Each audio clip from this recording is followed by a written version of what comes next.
So let's kick off our adventure today by hearing a real business adventure, a personal adventure and business adventure, and one we can all learn something from. So to introduce our keynote guest, please welcome a woman who specializes in stories and stories for business, Miranda Birch.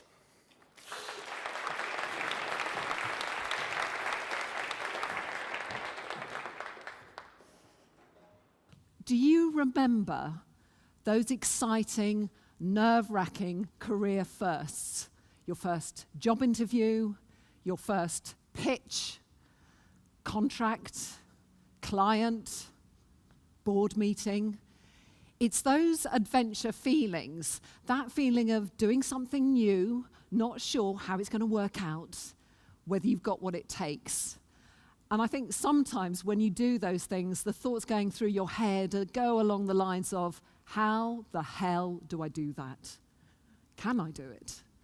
And it's certainly the sort of thing that our special guest was saying to his brother around 3 years ago when they were embarking on their vision to create a major flip-flop brand. And that brand is Gandys. I've got a pair under here. Now, normally I don't bring smelly flip-flops with me, but they're here, Gandys. And it's major in the sense that it's already cohabiting very, very nicely with the likes of Selfridges, Liberty, Accessorize, Topman, I could go on. You can buy them all over the world in more than 20 countries. I gather the next small outlet is Australia, that's in September. So they're conquering the globe. But actually, much more important is that Gandys, as you hear, is a social enterprise with a really, really powerful vision. And it's shaped by an equally powerful story. So please, I want you to give a really warm welcome to our special guest, Rob Forkan of Gandys Flipflops. Thanks, man. Thank you. Okay. Right. So, Rob, I mentioned 3 years. Now, 3 years for many startups is a tricky time. It's usually quite challenging. So to make us all green with envy, can you just tell us how big you've become in those 3 years? Well, yeah, we've had quite a journey in what we've done so far. I'd still say we've got a very long way to go yet. But you know, we've certainly had some really good highs along the way, amongst many lows and objections. But we've just been battling through them, and now as you mentioned, we've got it in the biggest department stores in Australia come September, and many other major department stores from Japan to America. So it's quite an exciting time at the moment for us. Because if we rewind 3 years, okay, picture the scene. I think it's a flat in Brixton.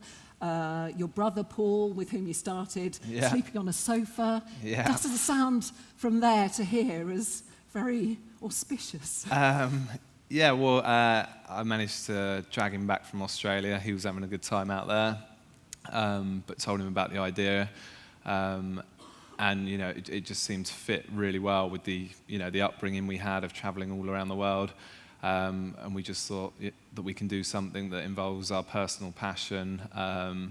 The traveling, the volunteering, and all that we've done throughout our upbringing. So he came back, and we've been working day and night for the last 3 years to get it to where we are now. But there must be things from those early days. I mean, you told me you were taking publicity photos on your mobile phone in your bathroom, okay? And now we're at Selfridges. Come on, it's a long journey. The photo shoots are a little bit different now.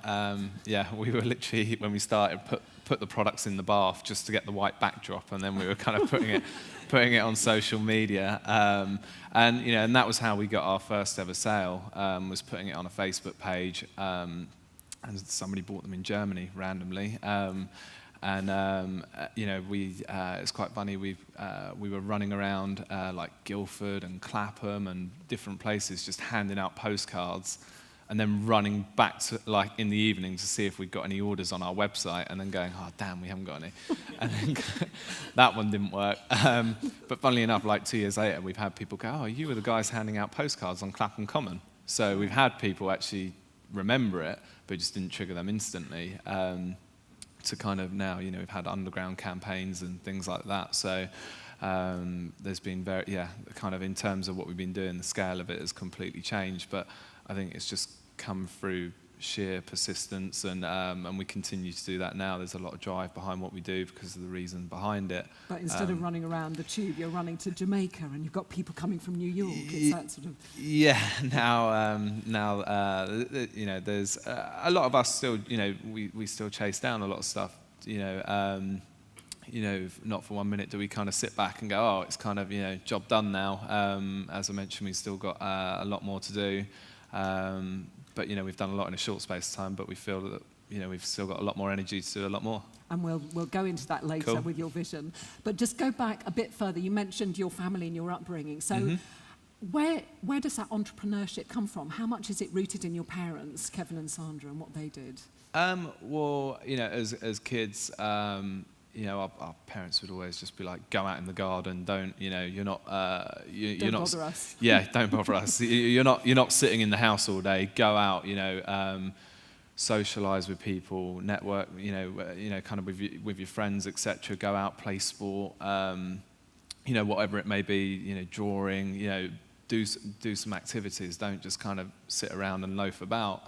They did up the ante, though, didn't they, when you were about 13 and Paul was 11 and then Matt and Rosie? It wasn't just going in the garden, was it? It was uprooting you all to go to India. Yeah, that was quite drastic. So we went on a family holiday, which we went to India, and it was the first time we'd kind of gone anywhere like that, you know, kind of outside of Europe, and it was kind of this big adventure. I think it was a last-minute deal on teletext, and parents were like, let's try out India. And we were like, okay, why not? And we went in school, and we told all our friends we were going to India, and they're like, on holiday? You're not going to, like, Disneyland or something like that?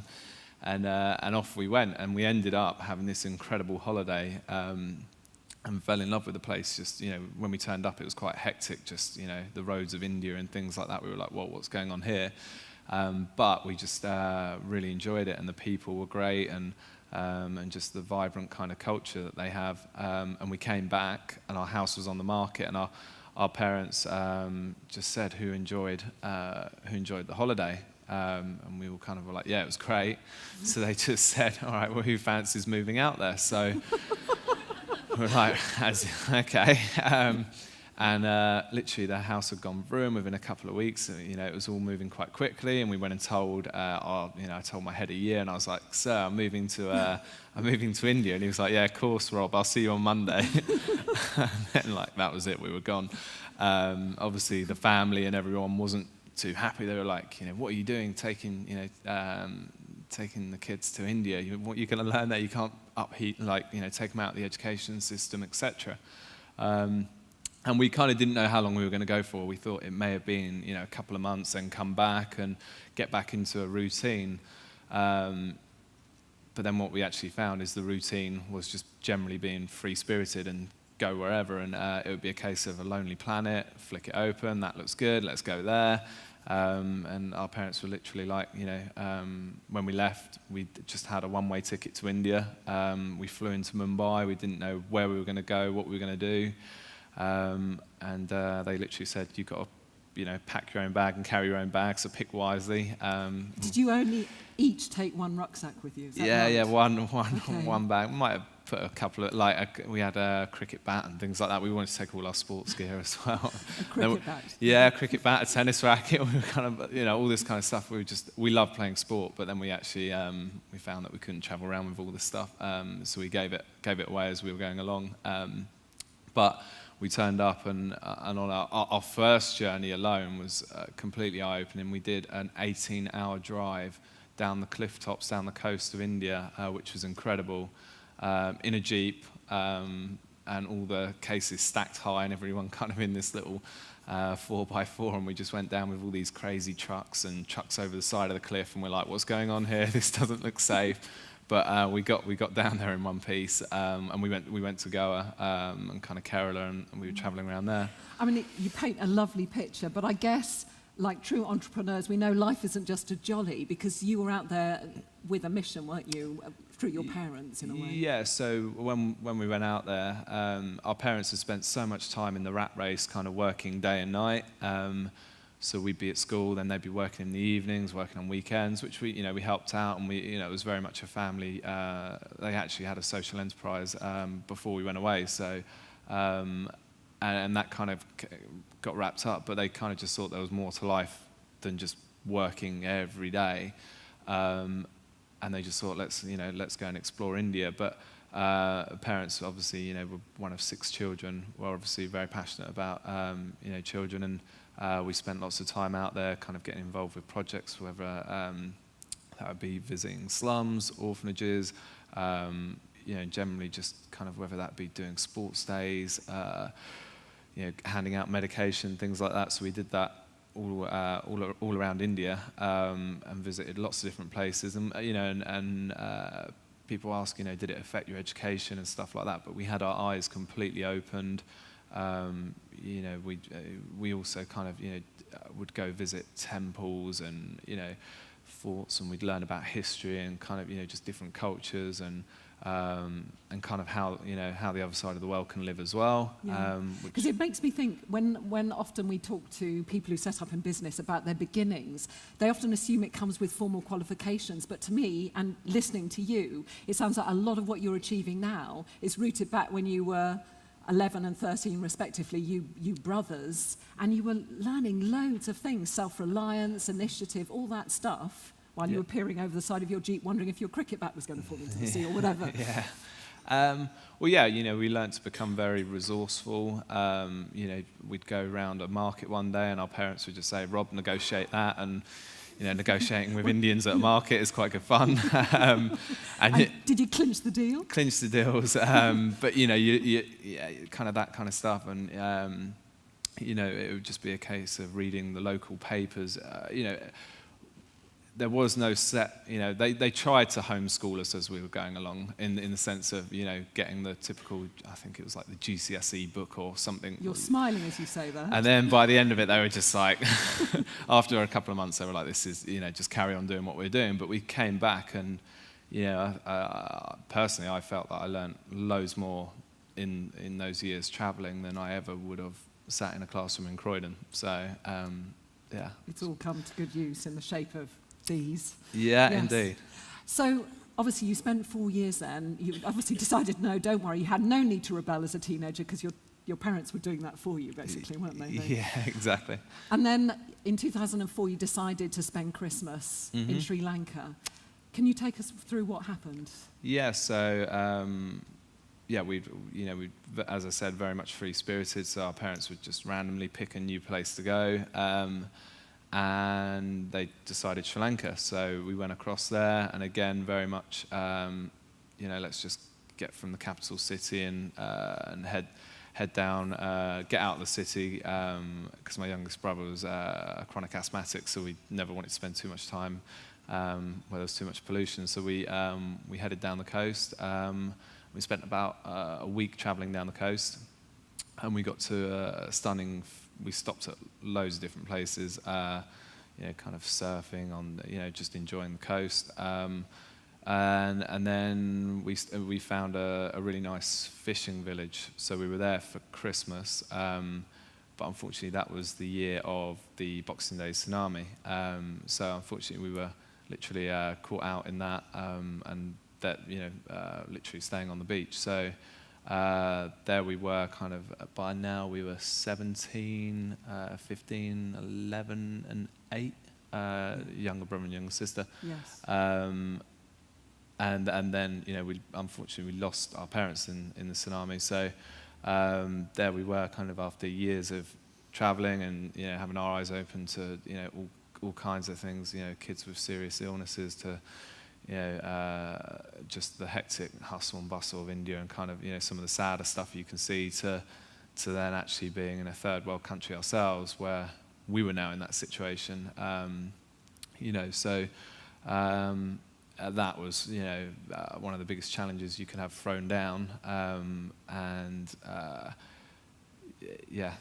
terms of the devastation and I'm sure many of you have seen footage of what happened on that day, and we were in the situation where we had to we had to deal with it and get home. It was, I think, adrenaline and survival instincts kicked in. So then we had to hitchhike from the bottom of the country right back up to the top to get back to normality and back to family and kind of, try and figure out what we were going to do. So that kind of happened amongst all this chaos. Somehow we got home, which a lot of people still don't get how we did it, 4 kids, to do what we did. But somehow we did, and it's one of those that that journey and the amount of strength and resilience and kind of mental kind of power to push through all of what we saw and then get home to where we to where we are now has obviously been quite a lot, but we managed to get home, and then from there we had to try and rebuild our lives, which we've spent the last 10 years. It's almost 10 years now. So we've grown up, and we've it never goes away, but we've learned to deal with it. And obviously, for us, we had such an incredible upbringing that we wouldn't change for the world. And not many people are fortunate enough to be able to say that they've just been traveling around the world, as a family. But that's kind of the card we've been dealt, you could say. So it's just best managing it. So that's what we've tried to do, and then it's brought us to where we are now with Gandys, which gives us the drive and the passion to do what we do. Yes, because I was thinking it's really hard. We saw the trauma in 2004. It's a very private trauma, and yet of course it lies at the heart of what you're doing. It's what powers you, I imagine, because your parents were obviously wonderful people, free-spirited, and it's driving Gandys forward. And I just wonder, was there a point during that time after, when you got back to Britain, a moment where you felt, actually, I do want to create something for them to honour their memory? Do you remember that moment, if it was? Or maybe it was an evolution? Yeah, no, very much so. When you go through something like that, you're kind of asking yourself, what am I here for? Why has that happened to me? Or not just me, but brothers and sisters as well. So you kind of feel that you need to make the most of life, and you need to, do something with it. Our parents did something with it, and they travelled around the world, and I'm sure they wouldn't change it for the world either. But that was kind of what happened, unfortunately. But they did a lot of good in those years, and now we're doing that ourselves, and I think some of the reasons is to get to where we are now and to be in the position we're in now. We had people help us in Sri Lanka. We had people help us when we got home. There's obviously been a lot of us ourselves being independent and kind of having to find our own feet and figure out and grow up quite quickly. But there's been some incredible people on our journey so far, and there's still many people to date that have are now part of the journey we've been on, and I'm sure there'll be many more along our way. But that kind of it's also a bit of a gratitude to that as well, to go and say it wasn't you helping us or doing that wasn't a waste of time. We're now going to do something. Even in the worst moments, things that positive can come. So I'm sure a lot of people are wondering, if they don't know your story, how did you come to focus on flip-flops? It's a very basic question, but... So when we spent many years travelling around, wearing flip-flops, and then... Do you ever wear shoes, just out of interest? Do you know what I wish I did the other night, because somebody dropped a glass on my foot. So I'm walking around and everyone keeps going, what happened to your foot? I'm like, that's the joy of running a flip-flop brand. And it's also great fun come the winter, when people still expect you to wear them and it's snowing. And we have worn them in the snow, but we now we just try and chase the sun. That's why we're migrating to Australia for the winter. Okay. But yeah, yes, it was white flip-flops. Yeah, sorry. So randomly, I'd kind of been at a festival, and I woke up with a mouth like Gandys Flipflops, random urban term, and I've heard people say it over the years that they've got a mouth as dry as Gandys Flipflops. So I was like, I wonder if anyone's made Gandys, and nobody ever had. And from spending so many years travelling in them, I was like, well, that will work well with, you know, being who we want to be in terms of travelling and finding something that could, you know, do something powerful in terms of giving back. Because ever since we kind of in the years that I'd been working up until doing Gandys, I'd been going back to India every year. I also did a year out.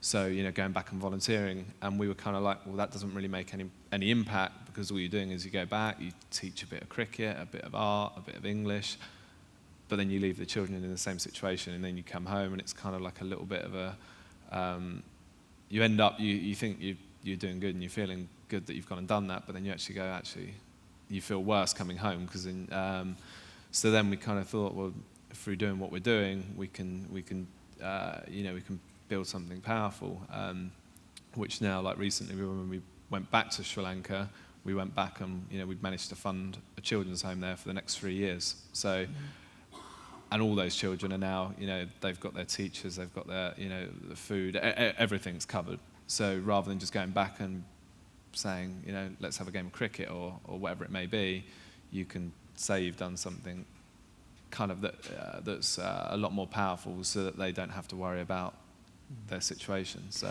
and it's at this point we should say that 10%, is that right, of every pair of flip-flops you buy, I should really say there are other brands available on the high street, but I'm not going to. So 10% goes to the Gandys Foundation, doesn't it? Yeah, so we do, when we set it up, we've never gone around, so when we started, our story had never been told, and we'd had one of the most, there's some tragic stories out there, but in terms of if we came back, we were so well protected by the government when we came back. Our story, we were the biggest Western orphan family, and our situation of the journey, the how we got home, if it had come out in the media back then, it would have just been one of the biggest stories out there. But fortunately, we were well protected, and we never, when we started, we actually never attached our story to what we did. We just started with Gandys, and we just, you know, started saying that we were going to do projects. And then since we've actually started what we've been doing, we've actually found that, and we didn't want to start a charity as such, because we didn't know how to start a charity, and we wanted to actually create a product that was more sustainable, that people, you know, it's an everyday purchase that people, you know, live in all year round, and will keep buying, so it's more sustainable.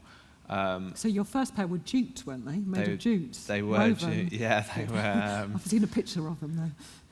You're laughing. Obviously, they didn't go far. Do you know what's hilarious about that? Is now, we met with Paul Smith the other day, and he was like, if you make them again, I'll put them in my shop. Accessor, I was like, we want you to make them again. We want them in our shop. And we're like, when we started with the brand, nobody wanted them, and now everyone wants them. So now, unfortunately, they weren't too practical. So now we're just trying to reinvent them and just kind of make them a better product. So we are actually working on that. But we started, so in terms of giving back 10%, that's kind of how we started it. But we actually we've now got our own foundation.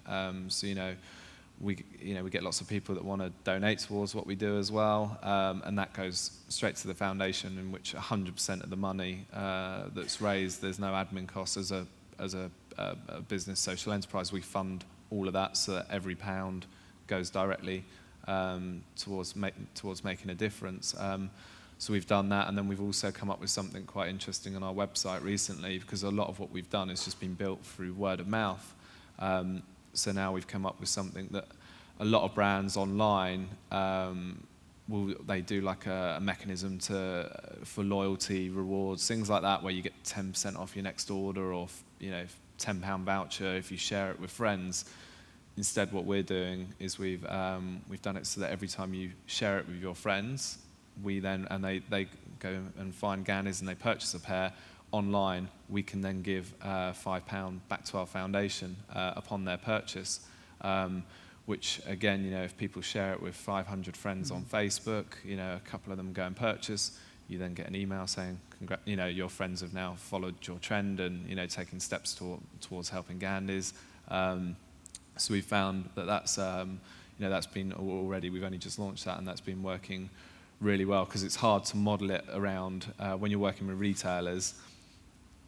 It's a bit tricky when you try saying, how about you put a couple of pounds in as well? They're kind of like, no, we've got our big shop to pay for. That's your job. So some have been great. Accessorize were brilliant in terms of, being part of our vision and kind of, doing the collaboration we've done with them.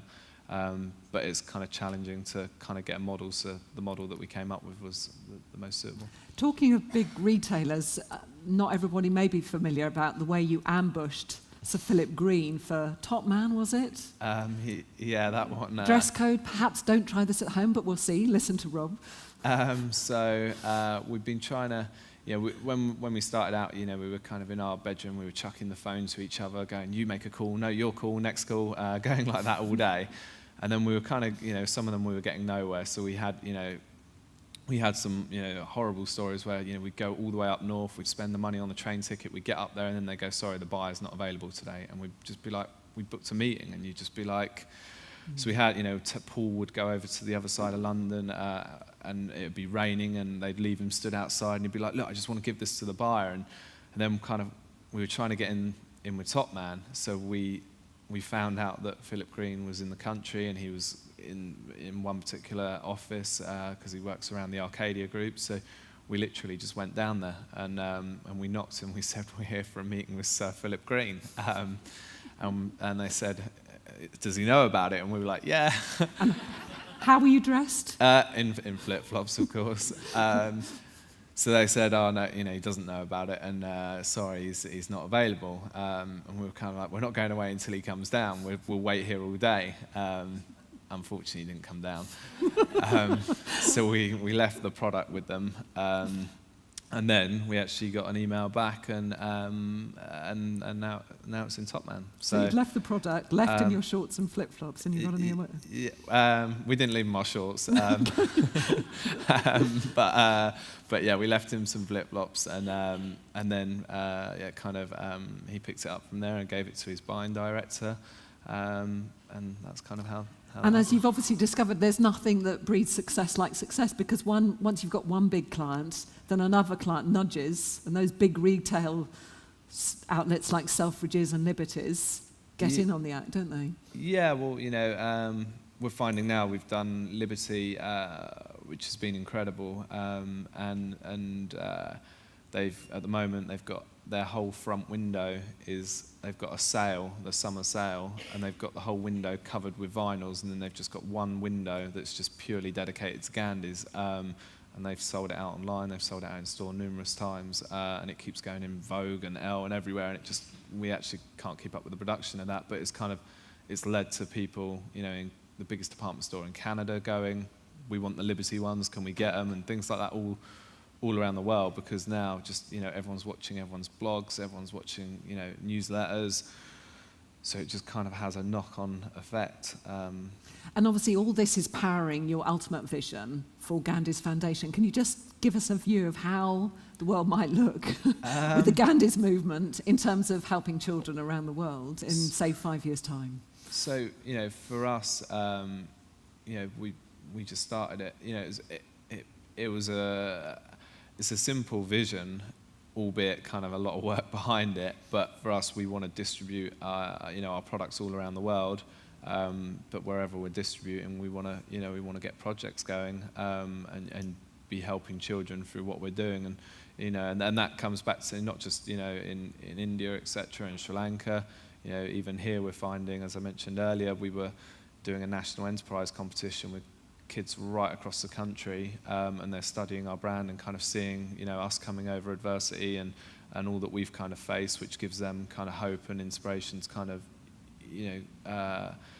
get on with what, the challenges that they have lie ahead of them. And myself and brother have got, between us like a GCSE. So there's kids, my brother's dyslexic, so there's kids that he'll meet and they'll, and he explains that to them, and they're kind of like, wow, just because they might be in that situation, they might not get the best of grades, but it doesn't mean that they can't actually go out and achieve something. And all of what we've done today, we've met with various big retailers and and people, and they kind of say, to do what you've done isn't the norm, but it kind of just shows that if you get up and you've got an idea, it's just about trying to execute it, and that's what we've been trying to do.